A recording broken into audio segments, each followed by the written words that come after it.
Well, hi there. I'm here today with Big Daddy, my rescue African Sulcata tortoise. As you know, and you may have seen on our video, 5 of the best pet turtles. The African Sulcata tortoise was one of them we chose. Now we did actually make a specific recommendation when it comes to the Sulcata tortoise, that you rescue one. And so, we will be referring today only to rescue Sulcata tortoises, because that's the way you should get one. We give rescue Sulcata tortoises an overall score of 3.4 out of 5. And the reason that they get a 3.4 out of 5 and not a 5 out of 5 is going to come down to our 5 categories, which are handleability, care, hardiness, availability, and upfront costs. When it comes to handleability, we give the Sulcata tortoise a score of 4 out of 5. That's not to say that they're great to handle, honestly, but when you need to handle one, for a turtle this big, it's not that hard. The Sulcata tortoise is actually the 3rd largest tortoise in the world, and the largest tortoise that doesn't live on an island in the wild. They get to about 100 pounds, which is about twice the size that Big Daddy is. And that's absolutely colossal. The problem is a lot of people buy them when they're smaller than the size of your fist, and they don't have any idea what they're getting themselves into, and that's why there are so many of them that need rescued. They become enormous behemoths, and that makes it so you need to be pretty strong in order to handle one. But if you're strong enough to pick the turtle up, they're actually pretty easy to handle. For one thing, they're not gonna bite you. I think you could trick a Sulcata tortoise into biting you if you put your hand down in the grass, especially if you like painted it green. It might bite you, but generally speaking, they're not gonna bite you in a defensive manner. They're also not gonna scratch you if you handle them right, which means that you hold them on the sides here. Sometimes I get lazy and I'll pick them up like here and here, and I have gotten some massive gouges in my fingers from doing that. But if you're not lazy, if you handle them in a safe spot, they're not going to scratch you. They're not going to run away from you or roll around because they're tortoises. And as long as you keep track of where they are every 15 minutes or so, they're not going to go too far. They can move a surprising distance in 15 minutes, but it's not going to run away from you while you're trying to handle it. Like I said though, giant tortoises are not really for handling, but when you do need to handle one, these guys are pretty easy to handle. A similarly sized snapping turtle, for example, is a real handful. A Sulcata tortoise, pretty easy to move around. Wonderful guys. Another nice thing about them, and I've never had them do this while I'm handling them, but their poop is not messy. It actually comes out sort of looking like horse manure a little bit. It's mostly just grass and other plant material. It's not super wet or anything, and so if one ever pooped on you, it wouldn't be that bad of a deal. They can discharge a lot of water all at once when they get stressed. I've seen Big Daddy do it before when we've transported him. It's an amazing amount of water. So if that happened at the wrong time, that would probably be the worst thing that can happen while handling a Sulcata tortoise. When it comes to care, we give the Sulcata tortoise a score of 3 out of 5. The care for an adult Sulcata tortoise is going to be somewhat different than for a baby. But we're not recommending baby Sulcata tortoises. There are too many people who buy baby Sulcata tortoises as it is. If you want a little turtle, like we said before, get a little turtle. If you want a big turtle, rescue one. These guys are fantastic, and there are so many of them that need good homes. And so we're going to talk specifically about how to take care of your adult, or at least fairly large, Sulcata tortoise. Care is very simple, really, for a Sulcata tortoise, but though simple, it does require a lot of space and potentially a lot of money, and so that can be fairly difficult. When possible, you should try to keep your Sulcata tortoise outdoors, and that's going to be mostly limited by the temperatures where you live. Most places, cold is going to be the issue, though some places may even get too hot for them. You need to make sure that there are places they can go so that they don't get too cold or too hot if you're going to keep them outside. And if it is going to be an issue where they can't get out of the heat or out of the cold, then you need to bring them inside. And if you're keeping them outside, you're going to need to make sure that they can't escape. These guys are diggers. and they're very strong.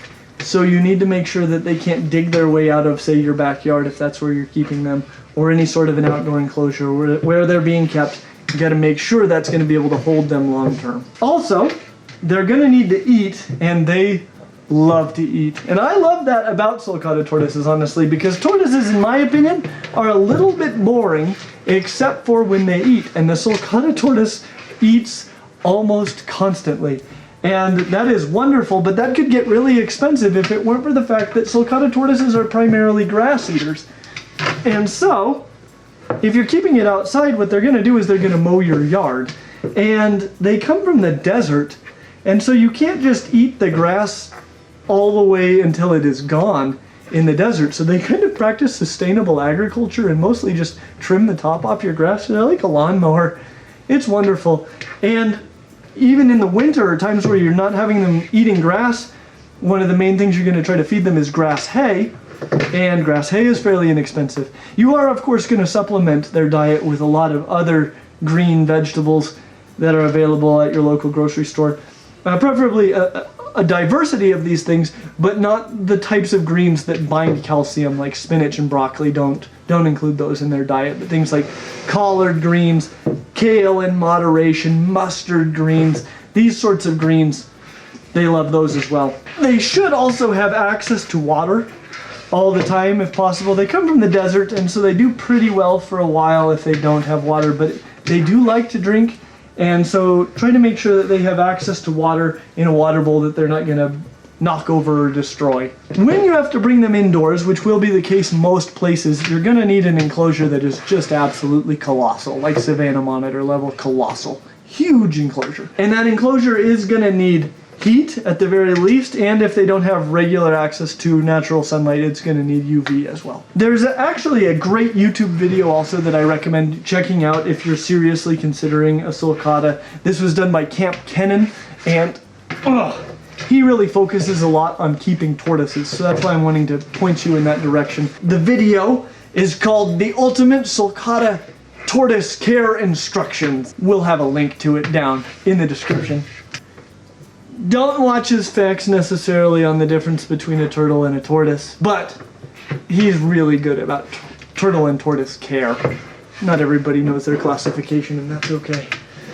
We've got a good video on that though, check it out right there. When it comes to hardiness, we give the Sulcata tortoise a 5 out of 5. This is, of course, assuming that they're coming from a decent home when you rescue them and that they haven't got serious health problems already when you pick them up. If you don't get them too cold or too hot, and you make sure that they have access to things like food and water, just sort of the basic necessities of life for any reptile, this is as solid as any reptile is going to be. They're like tanks.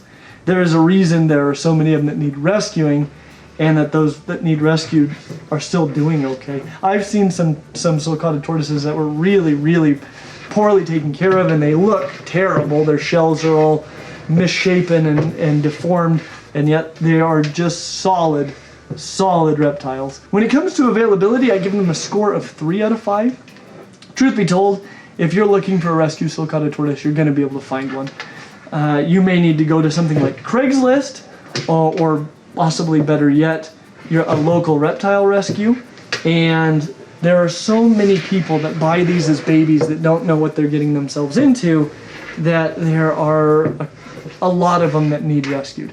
You're not going to find adult Sulcata tortoises at your local pet store, odds are, and that's a good thing, but there are a lot of them out there that need rescued. Please rescue one. There are a couple of easy ways to tell a male from a female Sulcata tortoise, especially on an adult, which I assume will be what you're going to be picking up. And this could be important because if you've got multiple males, they're probably going to cause some trouble for each other. And the first thing you're going to notice is the males here on the bottom part of their shell, which is called the plastron, they've got this little projection that comes out under their chin. And that projection's primary purpose is to flip over other tortoises, which can be very dangerous for the tortoise that gets flipped. And that's why you don't want to keep multiple males together, especially in close proximity, because at certain times of the year, they're going to be using that little weapon. The other thing that you can look at is that the bottom side of the shell, that plastron again, that bottom part of the shell is kind of concave, and this is actually for mating because that can be a challenging endeavor for a tortoise. And so on the males, the bottom of the shell is concave, whereas on the females, it's more convex. When it comes to upfront costs, we give the Sulcata tortoise a score of 2 out of 5. The rescue itself, the actual tortoise, can range from free all the way up to maybe a couple $100s, depending on who you rescue it from and how motivated they are to find a good home for it. The enclosure, though, that's where you're going to spend a ton of money. That enclosure for an adult Sulcata tortoise is going to need to be custom built. And that means not only the indoor enclosure, but probably the outdoor enclosure as well, in order to contain them. Your indoor enclosure, that's definitely going to be something you're not going to find at Petco. It's going to have to be just colossal, and you're going to have to build that yourself in your home. It's going to take up a lot of space, a lot of time, and a lot of money. And that is a major cost. The lights also that you'll need for that enclosure are fairly expensive, as are going to be your heat lamps and your UV lamps. You can see links to those in the description. And they're going to need a heck of a lot of soil, which you can actually get things like cypress mulch and potting soil mix, something that'll hold its shape when they dig a burrow. They're also going to need a lot of food. A lot of that food is fairly inexpensive, but they do eat a heck of a lot of it. So there are some pretty serious upfront costs that go along with owning a rescue Sulcata tortoise. But I think they're worth it. If you've got the space, and if you've got the time, and if you've got the means, it is worth rescuing one of these. Overall, we give the Sulcata tortoise a score of 3.4 out of 5.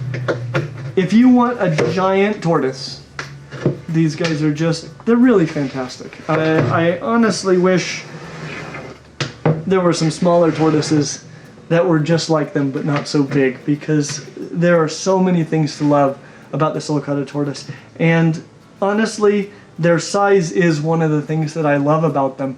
If you can handle a tortoise like this, if you're really ready and you're committed to potentially a lifetime commitment of owning a tortoise like this, there are so many of them that need somebody to rescue them. So don't buy a baby. Get yourself an adult rescue Sulcata tortoise and make its life better. I'm grateful that you've been able to spend this time here with us today. As always, like and subscribe, and we hope to see you real soon. I love him so much. Why are you so happy? Giant tortoise. Giant tortoise. That'll do it. I'm gonna get a workout today.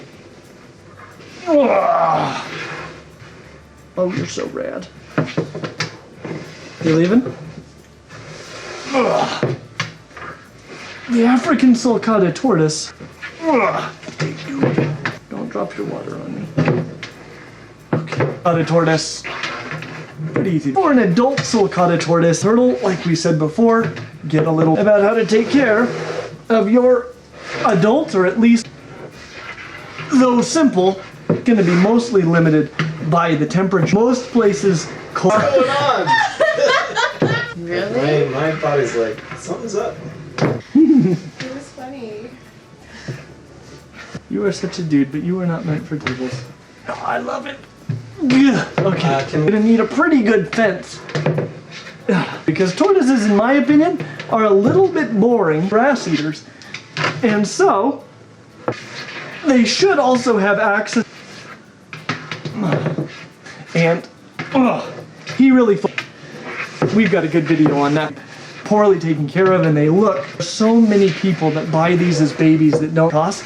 And how motivated they are to find an outdoor enclosure as well, in order to consider fairly expensive, as something that'll hold its get to about 100 pounds.